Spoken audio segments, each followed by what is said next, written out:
Yeah, the previous session videos we had discussed, we had read about qualification and disqualification of the auditor. And in the next point, appointment of auditor. Appointment of auditor. In what situations the appointment of auditor will be comes into existence?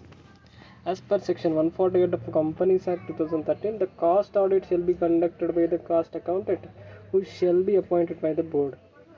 The cost accountant person will be appointed by the board.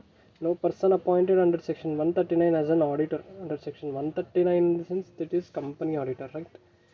A company shall be appointed for conducting the audit of cost records. No such person will conduct that audit. In the sense earlier cost audit, so cost auditor only do this work. Okay, as per section 148.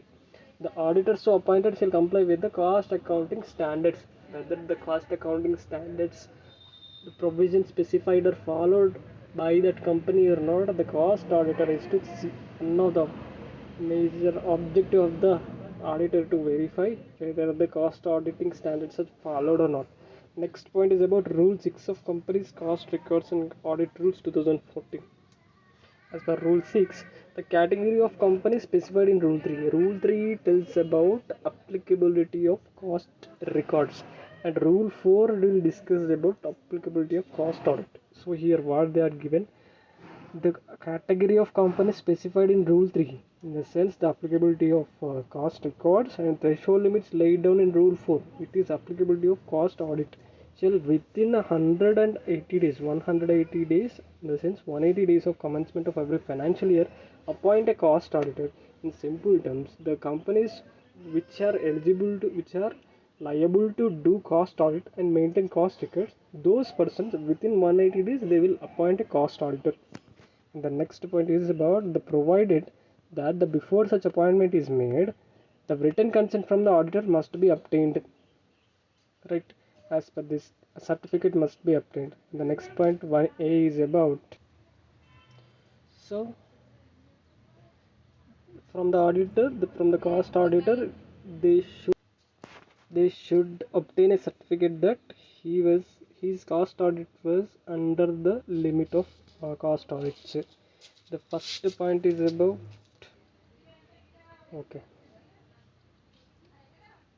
applicable limits and laid down for applicability of records and cost audit they should shown. And after that, the cost auditor appointed under sub rule 1 submit a certificate that he is eligible for appointment and he is not disqualified for appointment under the act. Under the act here is Cost and Works and Accountants Act 1959 and rules and regulations they are under in the sense what Companies Act 2013. Other laws which are applicable for these matters. And the individual forms, the auditor also confirmed that he satisfies the criteria under section 141. 141 specifies about specified services which are not provided by the auditor, which are not disqualified. And next, he satisfies the criteria provided in section 141. 141 tells about specified services not to be provided by the auditor to such companies. In case if the auditor provided such specified services related to bookkeeping services and all there, now these services if the auditor is provided, then he is not eligible to appoint as an auditor. The next point is about the appointment is within the limits of laid down by or under the authority of the act. The act specified only 20 company audits will be allowed for as the person, the single person, the individual cost auditor. In case of firm, the limits will vary, and that limit is within the limit only. The proposed appointment is within the limit only. The next, the list of proceeding in against the auditor or audit firm, if they have any discrepancies with other audit firms or cost auditor, he should any pending discrepancies will be there, they should put, and they should disclose the certificate that whether they are true or false, they are true and correct.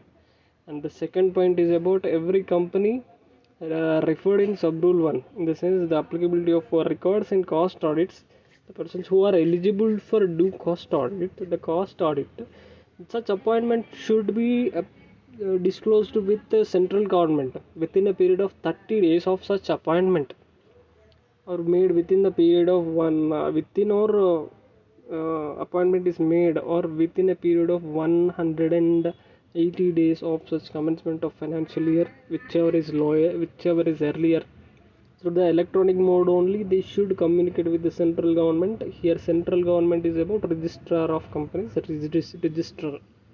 So in form CRA2 they will disclose about such appointment of cost auditor along with the specified fees as specified in companies registration offices and fees rules 2014. So that is the second point is about